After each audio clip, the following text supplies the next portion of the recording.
since we can't put entire books or websites in the context window of a prompt, we use something called RAG. Imagine having multiple books and wanting to ask an LLM about some part of the book.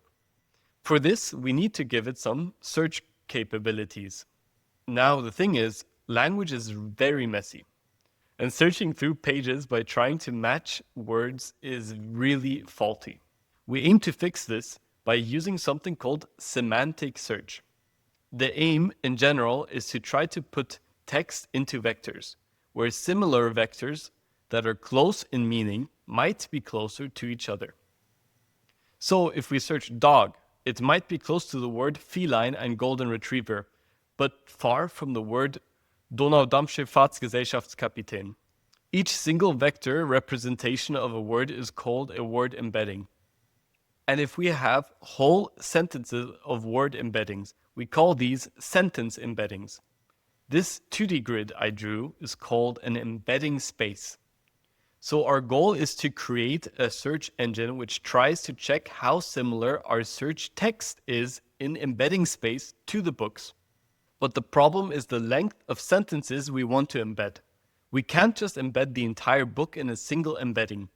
So what we do is we split the text into portions and then create these vectors for them. Splitting could be anything from paragraphs to a specific number of words. We call these chunks. A chunk can also contain parts of the previous and the next chunk. So basically saying it can overlap in words.